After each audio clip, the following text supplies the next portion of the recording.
You know, my life is ruined, man. I'll never get that picture perfect family, white picket fence. Because I can't love. I can't love. Some of y'all young bulls are having problems with pornography. Part of this podcast, we're going to talk about that. We're going to talk about a couple of bullet points, just, talking about what porn does to the person. But I wanted to highlight this video in itself because when we talk about our main point, when we come back from break, we're going to be talking about porn, talk a little bit about, the plans that I have for the channel and everything else that I want to do as well. But we're going to talk about this video. Then when we come back, we're going to highlight some bullet points about how porn is affecting your mindset. Now, this video is like 20 minutes long. I'm not sitting here covering a 20-minute video for y'all. Not that I'm, doing it for y'all, but you know what I'm saying. Like, it's 20 minutes. We're going to highlight some points. But for the most part, we'll cover it. This video comes from a user. This video comes from a creator named Dylan McKnight. Dylan McKnight is a much larger YouTuber than me. He's got about 686 subscribers, which, doesn't really matter at the end of the day in the grand scheme of things. I just think it's always important to, take whatever stories or examples you can and learn from them, right? And a lot of people have covered his story. Abba Preach did a very interesting cover. Very different perspective on this, in which they're claiming that this is fake, which based off of his creator history, like the videos that he's done, I would also agree and say that it probably is fake. But this is not discounting what I would say millions of men, not just in this country but around the world, go through. And there are some things that we can talk about and highlight in an effort to solve this problem, because here's what I'm going to say, and I don't want this taken out of context. It's not, I'm going to say this again, and I'm going to add a sound effect to it. Do not take what I'm about to say out of context. But here's what I want to say. It's not that pornography is the problem. The problem is the habit that the end user then develops. And not only the habit that the end user develops, but the source at which the end user developed the habit in the first place. I'm not a psychologist, but I'm just saying, if I had to assume how a lot of these habits are formed based off not only, not only my own experience as a human being, but just, as someone who observes shit, I would say a lot of these situations, these habits, these addictions that we build as humans, but specifically as men, a lot of what we develop is based off of a negative experience.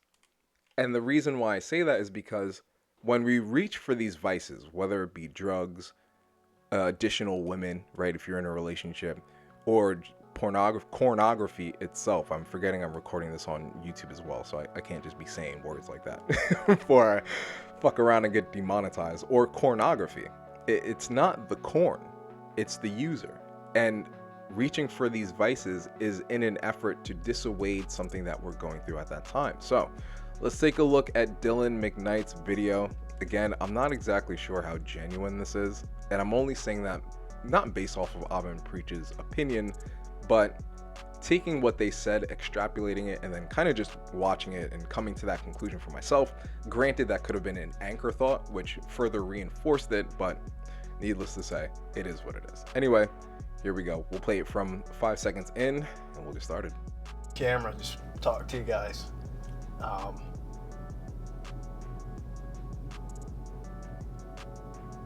Because, I don't want you to see who I am. Because that shit's dark.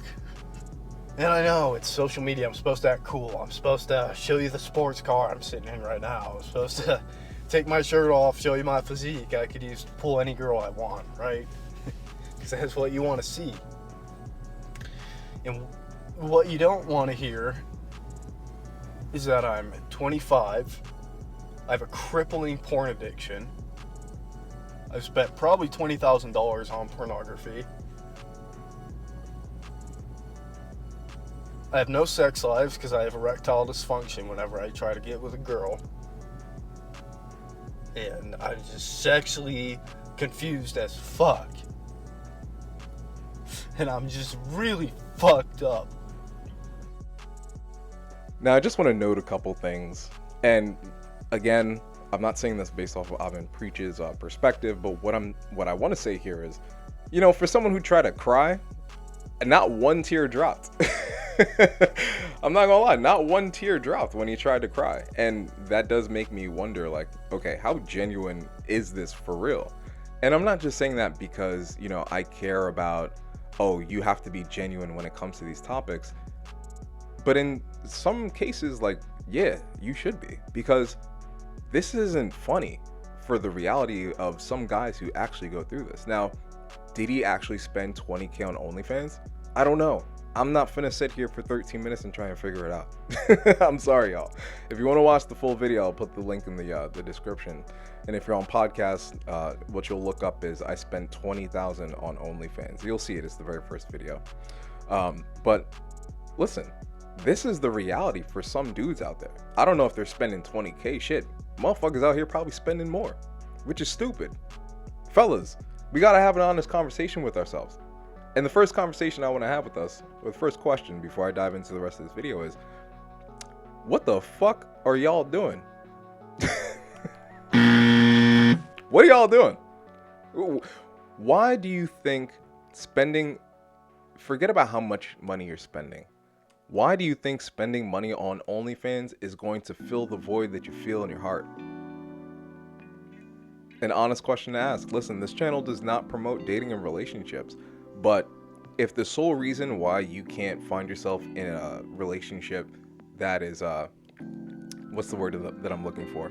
That it's harmonious, yes, but also from a perspective that, you know, it all just works, right? I'm forgetting the word. The word escapes me, so I'm not going to spend time trying to figure it out. But you understand what I mean? Like, if what the barrier is, if pornography is the barrier to you actually finding a relationship that you want to be in and it's reciprocated, right? Like the feelings are mutual on both sides. Brother, you have to ask yourself, you know, what is the point of this addiction? Like, what is the end goal here? You know, so without diving into too much of what I have as the main topic, I'll go ahead and let him finish it out. To be honest with you, I don't know if this is even worth like looking at. Not saying like look at his video, because I'm not going to sit here and bash him about it. You know, I'm not going to sit here and bash him spending $20,000, because these are real ass issues. So let's go ahead and play some of it. I'll dive into it when, you know, when I feel the need to interject, and then we'll play the rest of it out, take a break, come back to our main topic.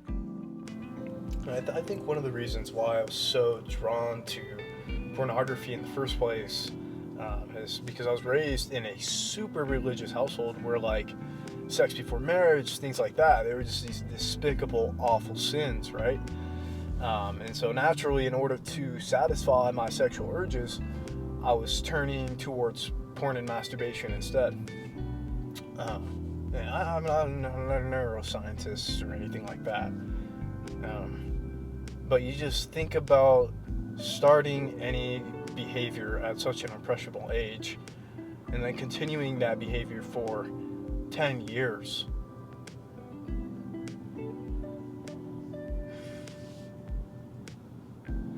And again, not one tear.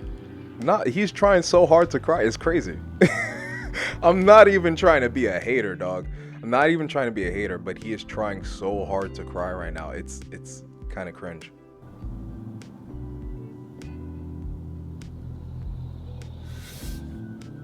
You just think about like what kind of damage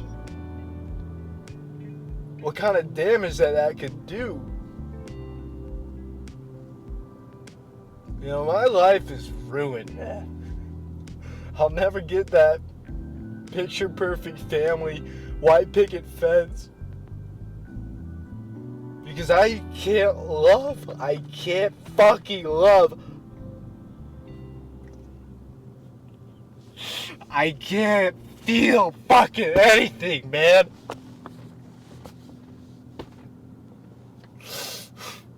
God, sometimes I just wish I was allowed to be a kid, man. Like, what the fuck was I supposed to do? I was a normal, healthy kid with normal sex drive, and I was taught to suppress it, man. And you want to know what the most twisted part about all this shit is? Is I'm not even sexually attracted to girls in real life. Whoa. You want to know how I know that, man? You want to know how I know that, man? Whoa. Huh? Huh? Huh? What he say? And see, listen, hold on, fellas, we need a fucking chat, dog. And this is probably one of the biggest reasons as to why maybe you should slow down on your corn habit. Now, I'm not talking to Dylan, but I'm just saying in general, like, yo, if you find yourself watching so much corn to the point at which now you don't even think you're attracted to women. And before you jump up in the comments, I don't know how many of you there are, but I'm not saying that being attracted to someone of the same gender is bad. That's not what I'm saying at all. What I am saying is, if a source of media has distorted your perception on who you are, that's a problem. That's a problem. I'm not going to dive too much into Dylan because, again, I don't know him, right? Like, I don't know. And on top of that, I'm not going to lie, y'all, I feel like he's lying. I really do feel like he's lying. But what I would say is there are a lot of things that, that he's claiming to go through that a lot of guys go through.